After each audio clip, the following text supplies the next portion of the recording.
नमस्कार मित्रों, कहानी माला में आप सभी का हार्दिक अभिनंदन है, स्वागत है। गर्मी का प्रकोप अपने जोरों पर है, तापमान बढ़ता ही जा रहा है और लू के थपेड़े हमें घर की ओर धकेलते हैं। पर घर पहुंचते ही फिर तापमान बढ़ जाता है, क्योंकि हमारे नौनिहालों की छुट्टियां हो रखी हैं और उनकी मांग, उनकी मनुहार घर का तापमान बढ़ाए रखती है। पर ऐसा नहीं है कि इनकी मनुहार ही तापमान बढ़ा रही है। इनकी अनोखी शरारतें, इनका भोलापन भी कुछ ऐसा कर जाता है कि हमें पता ही नहीं लगता कि हम इन्हें डांटें या इन्हें प्यार करें। ऐसे ही बचपन के मिले जुले भावों से सजी कहानी सुनते हैं कामचोर, जिसे इस्मत चुगताई ने लिखा है। बड़ी देर के बाद, वाद विवाद के बाद यह तय हुआ कि सचमुच नौकरों को निकाल दिया जाए। आखिर ये मोटे मोटे किस काम के हैं? हिलकर पानी नहीं पीते। इन्हें अपना काम खुद करने की आदत होनी चाहिए। कामचोर कहीं के। तुम लोग कुछ नहीं, इतने सारे हो और सारा दिन उधम मचाने के सिवा कुछ नहीं करते। और सचमुच हमें ख्याल आया कि हम आखिर काम क्यों नहीं करते। हिलकर पानी पीने में अपना क्या खर्च होता है, इसलिए हमने तुरंत हिल हिलाकर पानी पीना शुरू किया।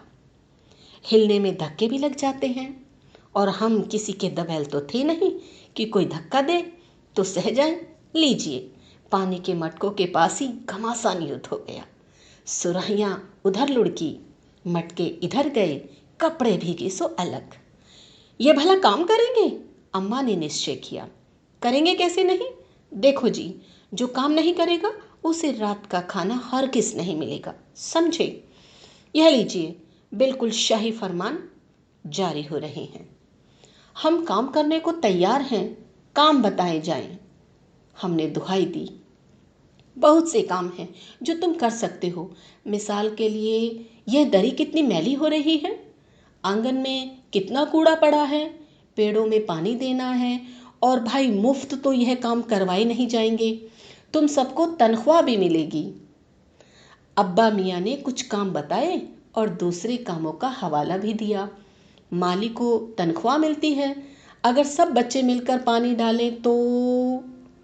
ऐ खुदा के लिए नहीं, घर में बाढ़ आ जाएगी, अम्मा ने याचना की। फिर भी तनख्वाह के सपने देखते हुए हम लोग काम पर तुल गए।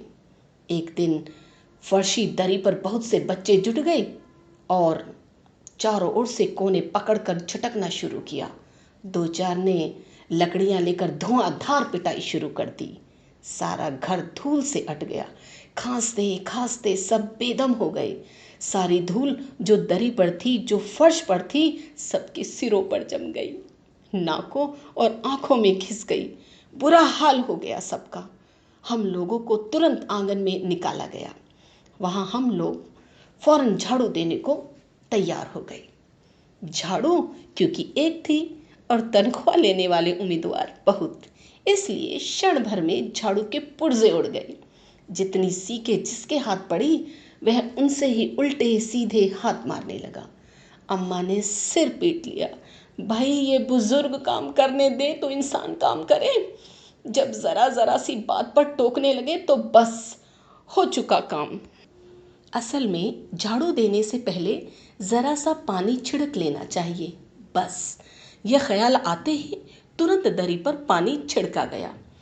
एक तो वैसे ही धूल से अटी हुई थी, पानी पड़ते ही सारी धूल कीचड़ बन गई। अब सब आंगन से भी निकाले गए। तय हुआ कि पेड़ों को पानी दिया जाए। बस सारे घर की बाल्टियां, लोटे, तसले, भगोने, पतीलियां लूट ली गई। जिन्हें ये चीजें भी ना मिली, वे डोंगे, कटोरे और गिलास भी ले भागे। यह सब लोग नल पर टूट पड़े। यहाँ भी घमासान मचा कि क्या मजाल जो एक बूंद पानी भी किसी के बर्तन में आ सके। ठूसम ठास, किसी की बाल्टी पर पतीला और पतीले पर लोटा और भगोने और डोंगे। पहले तो धक्के चले, फिर कोहनियाँ और उसके बाद बर्तन। फौरन बड़े भाइयों बहनों मामुओं और दमदार मौसियों फूफियों की कुमक भेजी गई। फौज मैदान में हथियार फेंक कर पीठ दिखा गई।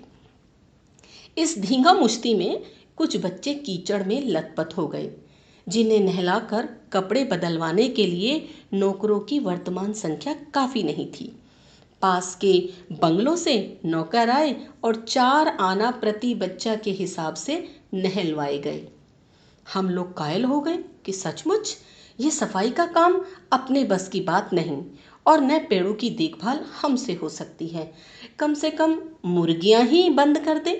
बस शाम ही से जो बांस छड़ी हाथ पड़ी लेकर मुर्गियां हाँकने लगे, चल दड़बे चल दड़बे। पर साहब, मुर्गियों को भी किसी ने हमारे विरुद्ध भड़का रखा था। ऊट पटांग इधर उधर कूदने लगी। 2 मुर्गियां खीर के प्यालों से, जिन पर आया चांदी के वर्क लगा रही थी, दौड़ती फड़फड़ाती हुई निकल गई। तूफान गुजरने के बाद पता चला कि प्याले खाली हैं और सारी खीर दीदी के कामदानी के दुपट्टे और ताजे धुले सिर पर लगी हुई है। एक बड़ा सा मुर्गा अम्मा के खुले हुए पानदान में कूद पड़ा और कत्थे चूने में लुथड़े हुए पंजे लेकर नानी अम्मा की सफेद दूध जैसी चादर पर छापे मारता हुआ निकल गया। एक मुर्गी दाल की पतीली में छपाक मारकर भागी और सीधी जाकर मोरी में इस तेजी से फिसली कि सारी कीचड़ मौसी जी के मुंह पर पड़ी, जो बैठी हुई हाथ मुंह धो रही थी। इधर सारी मुर्गियां बेनकेल का ऊंट बनी चारों तरफ दौड़ रही थी। एक भी दड़बे में जाने को राजी न थी। इधर किसी को सूझी कि जो भेड़ें आई हुई हैं, लगे हाथों उन्हें भी दाना खिला दिया जाए। दिन भर की भूखी भेड़ें दाने का सूप देखकर जो सबकी सब झपटी तो भाग कर जाना कठिन हो गया। लष्टम पष्टम तख्तों पर चढ़ गई। पर भेड़ चाल मशहूर है, उनकी नज़र तो बस दाने के सूप पर जमी हुई थी। पलंगों को फलांगती, बर्तन लुढ़काती साथ साथ चढ़ गई। तख्त पर बानी दीदी का दुपट्टा फैला हुआ था, जिस पर गोखरी, चंपा और सलमा सितारे रखकर बड़ी दीदी मुगलानी बुआ को कुछ बता रही थी। भेड़े बहुत निसंकोच सबको रोंदती, बैंगनों का छिड़काव करती हुई दौड़ गई। जब तूफान गुजर चुका तो ऐसा लगा जैसे जर्मनी की सेना टैंकों और बम्बारों सहित उधर से छापा मारकर गुजर गई हो। जहां जहां से सूप गुजरा, भेड़े शिकारी कुत्तों की तरह गंध सूंघती हुई हमला करती गई। हज्जन माँ एक पलंग पर दुपट्टे से मुंह ढाके सो रही थी। उन पर से जो भेड़े दौड़ी तो न जाने वह सपने किन महलों की सैर कर रही थी। दुपट्टे में उलझी हुई मारो मारो चीखने लगी। इतने में भेड़े सूप को भूलकर तरकारी वाली की टोकरी पर टूट पड़ी। वह दालान में बैठी मटर की फलियां तोल तोल कर रसोइये को दे रही थी।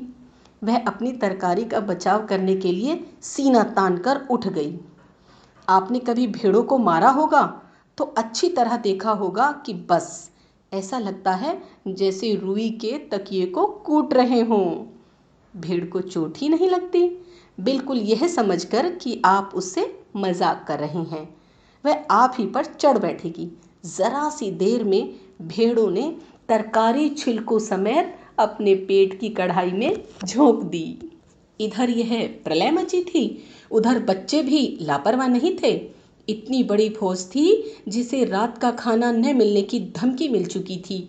वे 4 भैंसों का दूध दुहने पर जुट गए। धुली बेधुली बाल्टी लेकर 8 हाथ 4 थनों पर पिल पड़े।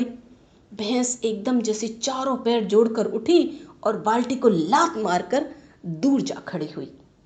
तय हुआ कि भैंस की अगाड़ी पिछाड़ी बांध दी जाए, फिर काबू में लाकर दूध दुह लिया जाए। बस झूले की रस्सी उतारकर भैंस के पैर बांध दिए गए। पिछले 2 पैर चाचा जी की चारपाई के पायों से बांध अगले 2 पैरों को बांधने की कोशिश जारी थी कि भैंस चौकन्नी हो गई। छूटकर जो भागी तो पहले चाचा जी समझे कि शायद कोई सपना देख रहे हैं। फिर जब चारपाई पानी के ड्रम से टकराई और पानी छलक कर गिरा तो समझे कि आंधी तूफान में फंसे हैं, साथ में भूचाल भी आया हुआ है। फिर जल्दी ही उन्हें असली बात का पता चल गया और वह पलंग की दोनों पट्टियां पकड़े बच्चों को छोड़ देने वालों को बुरा भला सुनाने लगे। यहाँ बड़ा मज़ा आ रहा था। भैंस भागी जा रही थी और पीछे पीछे चारपाई और उस पर बैठे हुए थे चाचा जी। ओहो, एक ही भूल हो गई, यानी बछड़ा तो खोला ही नहीं, इसलिए तत्काल बछड़ा भी खोल दिया गया। तीर निशाने पर बैठा और बछड़े की ममता में व्याकुल होकर भैंस ने अपने खुरों को ब्रेक लगा दी।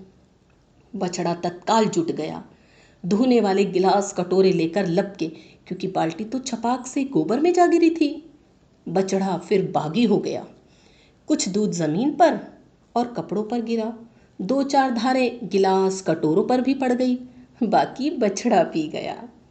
यह सब कुछ मिनट के 3/4 में हो गया। घर में तूफान उठ खड़ा हुआ।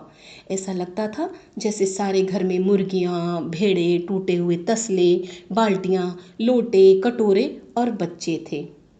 बच्चे बाहर किए गए, मुर्गियाँ बाग में हकाई गई, मातम सा मनाती तरकारी वाली के आंसू पोंछे गए और अम्मा आगरा जाने के लिए सामान बांधने लगी। या तो बच्चा राज कायम कर लो या तो मुझे ही रख लो, नहीं तो मैं चली मायके, अम्मा ने चुनौती दे दी। और अब्बा ने सबको कतार में खड़ा करके पूरी बटालियन का कोर्ट मार्शल कर दिया। अगर किसी बच्चे ने घर की किसी चीज़ को हाथ लगाया तो बस रात का खाना बंद हो जाएगा। ये लीजिए, इन्हें किसी करवट शांति नहीं। हम लोगों ने भी निश्चय कर लिया कि अब चाहे कुछ भी हो जाए, हिलकर पानी नहीं पिएंगे। बस, धन्यवाद।